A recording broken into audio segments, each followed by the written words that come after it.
ፕሪናታል ለመጀመር አስበሻል? እንግዲያውስ ይሄ ቪዲዮ ላንቺ ነው።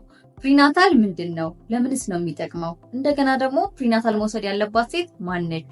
መቼስ ነው መጀመር ያለበት ፕሪናታል የሚለውን ዛሬ በዚህ ቪዲዮ እናወራለን። ለማታውቁኝ ነርስ ህይወት እንዳለ እባላለሁ።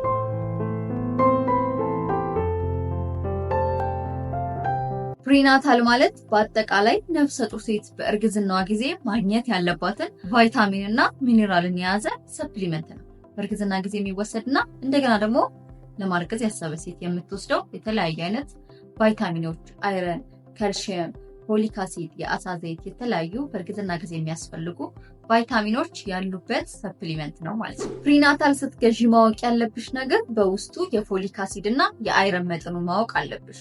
አንደኛው የፎሊክ አሲድ ጥቅም ምንድነው? ጽንሱ ላይ የአፈጣጠር ችግር እንዳይከሰት፣ የስፓይናል ኮርድ፣ የተለያዩ የነርቨስ ሲስተም ችግሮች፣ የአፈጣጠር ችግሮች እንዳይከሰቱ ፎሊክ አሲድ በጣም ይረዳል። አይረን ደግሞ የሚያገለግለው በምግብ የማትመልሽውን ደም ማነስን ለመከላከል አይረን ያስፈልጋል ማለት ነው።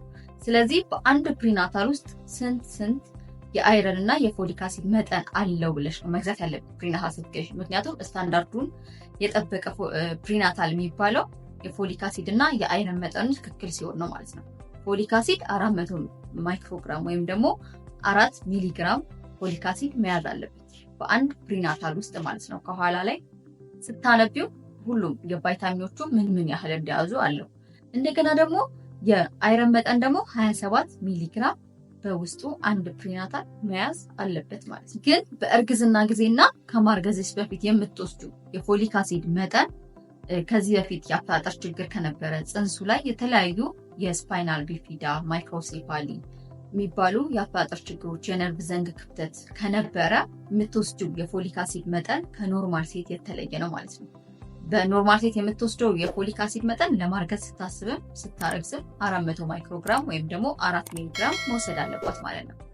ግን በቤተሰብ ወይም በዘር ወይም ደግሞ ከዚህ በፊት በነበረሽ እርግዝና እነዚህ አይነት የአፈጣጠር ችግሮች ከነበሩ የምትወስዱ የፎሊክ አሲድ መጠን 5 ሚሊግራም ነው ማለት ነው። 400 ማይክሮግራም ሳይሆን 5 ሚሊግራም ነው የምትወስዱ ማለት ነው። ስለዚህ እንደዛ ማድረግ አለ። ፕሪናታል ቫይታሚንን ደግሞ ማን ነው መውሰድ ያለበት የሚለውን ስናወራ ፕሪናታል ቫይታሚን መውሰድ ያለባት ለማርገዝ ያሰበች ሴትና ያረገዘች ሴት ብትሆን በጣም አሪፍ ነው ማለት ነው። ምክንያቱም ፕሪናታል ልክ እንደ ስሙ እንኳን እንደምንነሳው ፕሪናታል የሚወሰደው ለማርገዝ ሲታሰብና ሲረገዝ ነው። ምክንያቱም የፎሊክ አሲድ ያለው በውስጡ ያለው የፎሊክ አሲድ መጠን የአይረን፣ የካልሲየም የተለያዩ ከ20 በላይ መልቲ ቫይታሚኖችን የያዘ ነው በአብዛኛው ፕሪናታሎች ማለት ነው። ስለዚህ እነሱን በምትወስዱበት ጊዜ አንደኛ ለማርገዝ ያሰበች ሴት ለምን ይጠቅማታል? እርግዝናው ጤናማ እንዲሆን፣ ወደፊት ለሚፈጠረው ልጇ የአፈጣጠር ችግሮችን ለመከላከል፣ ጤናማ የሆነ ጽንስ እድገት እንዲኖር፣ ውርጃ እንዳይፈጠር ይከላከላል። እንደገና ደግሞ ከደም ማነስ ይከላከልሻል አይረን ስላለው ማለት ነው። ስለዚህ ለማርገዝ ያሰበች ሴት ብትወስደውና በእርግዝና ጊዜ ደግሞ አብሶ ደግሞ የመጀመሪያው 3 ወር አስቀድማችሁ ውሰዱ የሚባለው ለምንድን ነው? አንደኛ ጽንሱ ላይ የአፈጣጠር ችግር እንዳይከሰት፣ ሁለተኛ ነገር ደግሞ በቂ የሆነ ቫይታሚንና ሚነራልን ስታገኚ የማርገዝ እድልሽን ይጨምራል። ፎሊክ አሲድ የእንቁላል ጥራትን የመጨመር ኃይል አለው ማለት ነው። ስለዚህ በአብዛኛው ለማርገዝ ስታስቡ ፎሊክ አሲድ ውሰዱ ይባላል። ይሄ ለምንድን ነው? ፎሊክ አሲድ ለማርገዝ እድል ይጨምራል፣ የእንቁላል ጥራትን ስለሚጨምር ማለት ነው። ስለዚህ ለማርገዝ ስታስቢ 1 ወር 2 ወር 3 ወር ቀደም ብለሽ ፕሪናታል ብትጀምሪ እንደገና ደግሞ ስታረግዥም ብትቀጥዩ በጣም ይጠቅምሻል ማለት ነው። ሌላው ጥያቄና ብዙ ነፍሰ ጡር ሴቶች የሚጠይቁኝ ጥያቄ ደግሞ ምንድነው? ፕሪናታል በታብሌት መልክ፣ በገሚ መልክና በሶፍት ጄል መልክ ይዘጋጃል። ዋናው ልዩነት አብሶ ደግሞ የሶፍት ጄል እና የታብሌት ልዩነታቸው አንድ አይነት ነው። ግን ልዩነታቸው ምንድነው? ታብሌቱ ጨንጓራ ይነካል ተብሎ ይታሰባል። ብዙ ነፍሰ ጡር ሴቶች የሚመርጡት የሶፍት ጄሉን ነው ማለት ነው። ሶፍት ጄሉ ጨንጓራ ይስማማልና እሱ ጨንጓራ አይነካም ነው እንጂ ያላቸው የፎሊክ አሲድ የአይረን መጠን የታብሌት እና የሶፍት ጄል ፕሪናታል ልዩነታቸው ለጨንጓራ ተስማሚነታቸው ብቻ ነው እንጂ ሁለቱ በቂ የሆነ ቫይታሚንና ሚኒራል ከ20 በላይ መልቲ ቫይታሚኖችን ይዘዋል ማለት ነው። ሌላው ደግሞ ኢትዮጵያ ውስጥ ብዙ አልተለመደም፣ ግን ለማርገዝ ሲታሰብ ፕሪኮንሰፕሽን ካውንስሊንግ ቢኖር በጣም አሪፍ ነው። ይህ ምን ማለት ነው? ለማርገዝ ስታስቢ ሐኪም ጋር ሂደሽ ብታወሪ ብትነጋገሪ በጣም አሪፍ ነው። ምክንያቱም የተለያዩ የሆርሞን መዛባት ካለ፣ እንደገና ደግሞ የቫይታሚን እጥረት ካለ፣ ተጓዳኝ የሆኑ በሽታዎች ካሉ፣ የታይሮይድ ሆርሞን መዛባት፣ የተለያዩ ችግሮች ካሉ አስቀድሞ ለማወቅና መፍትሄውን ለመውሰድ ፕሪኮንሰፕሽን ካውንስሊንግ ብትወስጂ፣ ለማርገዝ ታስቢ ሐኪም ጋር ቀርበሽ ምን ማድረግ እንዳለብሽ ምክሮችን ብትቀበይ በጣም አሪፍ ነው።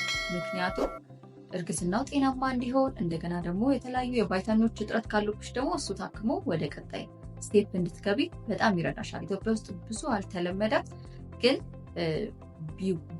እንደዛ ቢደረግ በጣም አሪፍ ነው። ከሐኪም ጋር መመካከል በጣም ጥቅም ስላለው ማለት ነው። ሌላው ደግሞ ብዙ ጊዜ 3 ወር ብቻ ልውሰደው 4 ወር ብቻ ልውሰደው ይሉኛል ሴቶች ፕሪናታሉን ማለት ነው። እና ፕሪናታል በእርግዝና ጊዜ ለማርገዝ ታስቢ የምትወስጂው በጣም አሪፍ ነው ብያለሁ።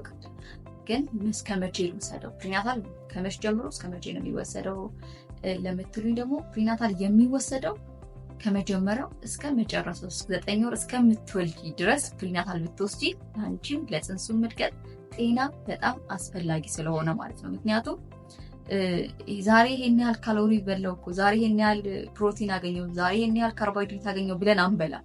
ከምግብ የማናገኛቸውን ቫይታሚን፣ የተለያዩ ሚኒራሎች የምናገኘው ከፕሪናታል ነው ማለት ነው። በእርግዝና ጊዜ ሌላ ፅንስ ስላለ ከአንቺ ጋር አንቺ ብቻ የምትበይው ለአንቺና ለፅንሱ ፉልፊል አይሆንም፣ ላይበቃ ይችላል። ስለዚህ ፕሪናታሉ ልክ እንደ ሰፕሊመንት፣ ልክ እንደ አጋዥ ከምግብ በተጨማሪ የምትወስዱ ስለሆነ እንደዛ ብታደርጊ በጣም አሪፍ ነው ማለት ነው። እንደገና ደግሞ እስኪ ኮመንት ላይ ጻፉልኝ፣ ምን አይነት ፕሪናታል ነው የምትወስዱት? የትኛውን ብራንድ ፕሪናታል ነው የምትወስዱት?